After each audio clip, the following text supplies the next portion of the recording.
Epuka kosa hili unapokuwa ukimwomba Mungu. Watu wengi wamekuwa wakifanya makosa haya wanapokuwa kwenye maombi.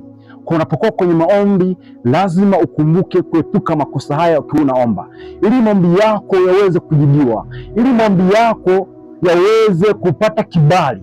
Unapokuwa ukimwomba Mungu, epuka kosa hili. Watu wengi wamekuwa watumwa kwa manabii, wamekuwa watumwa wa kutumia mafuta ya upako, wamekuwa watumwa wa kuwa na picha za maprofeti, wanabadilika hadi ukutani kwamba tuweza kuwalinda. Sikiza nikwambie, hakuna udanganyifu kama huo. Watu wengi wamekuwa wakidanganya sana. Make hii hapa imechukua kama revo fulani hivi ya uelewa. Watu wametekwa kwenye fahamu wao, waamini kwamba wao wakimwomba Mungu, Mungu hawasikii. Nikwambie, Mungu unapokuwa ukiomba, Mungu anasikia. Na nimesema kwamba njoni tusemezane, leteni hoja zenu niweze kuwajibu. Kwa Mungu anapokuambia kwamba njoni tusemezane, eleza mambo yako yote uweze kupatiwa haki yako. Soma Isaya 43 mstari wa 26, nasema kwamba njoni tuhojiane na tuelezane, eleza mambo yako yote uweze kupewa haki yako. Kwa Mungu huwa uko tayari kutoa haki yako, lakini pale tunapochukua hatua na kuacha kufanya kosa hili kwa kwenye maombi. Kosa ambalo watu wengi wamekuwa wakilifanya kipindi kumwomba Mungu, huwa wanaomba kwa mapenzi yao. Sasa nikwambie, yaani wanaomba kwa mapenzi yao, hawaombi kwa mapenzi ya Bwana, wanaomba kwa mapenzi yao. Kosa hili limekuwa ni kosa kubwa sana, na watu wengi wamejikuta sana wakiingia kwenye maombi ambayo hayajibiwi kwa sababu wanaomba kwa mapenzi yao. Unapokuwa kwenye maombi, muombe Mungu, lakini sio kwamba mapenzi yako yatimizwe.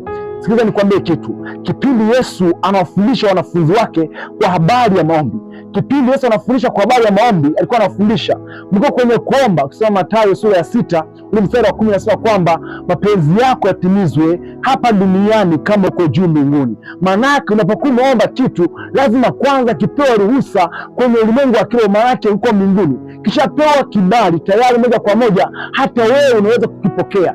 Unapokuwa ukiomba kwamba mapenzi ya Bwana yatimizwe kama uko juu mbinguni na hapa duniani, manake cha kwanza ni omba kibali kwa Mungu. Ukishaomba kibali, moja kwa moja yale maombi yanakuwa yakijibiwa. Watu wengi tunaomba kwa mapenzi yetu, hatuombi kwa mapenzi ya Mungu yatimizwe. Tazama, Yesu mwenyewe akiwa kwenye maombi anamwambia kwamba Baba, ikiwezekana kikombe hiki kiniepuke, lakini mapenzi yako yatimizwe. Ukisoma kwenye kitabu cha Mathayo ile sura ya 26 mstari wa 42, utaona Yesu anafundisha kwenye habari ya maombi. Anasema kwamba Baba, ikiwezekana kikombe hiki kiniepuke, lakini mapenzi yako yatimizwe. Kwa hiyo unapokuwa kwenye hali ya kuomba Mungu, lazima useme kwamba mapenzi yako yatimizwe.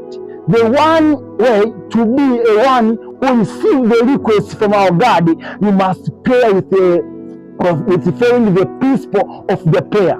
Have a many principle when you are praying. Sipo kanuni nyingi za kuomba, lakini kanuni ya 6 au ya 5 kuomba, lazima kwanza useme kwamba mapenzi yako yatimizwe. Na kanuni mojawapo unapokuwa kwenye swala la maombi, cha kwanza kabisa lazima uanze kumpa Mungu utukufu. Lazima kwanza uanze kumpa Mungu utukufu.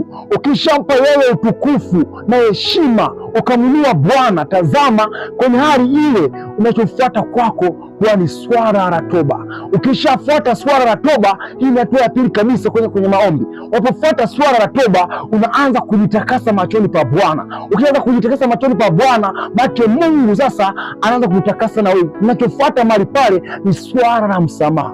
Lazima kwanza uanze kuachilia vitu. Huwezi kuingia kwenye maombi ili hali umeweka vitu moyoni, kana kwamba umeweka rafiki yako moyoni kwamba rafiki yangu huyo nikimwona haki yangu atanikoma. Watu wa the same time, at the one moment umepiga magoti kwamba Mungu naomba uniguse kwenye familia yangu, kwenye ndugu zangu, gusa mtaji wangu, gusa kazi yangu. Never. Huwezi kupokea mahitaji au huwezi kupokea majibu ya mahitaji yako.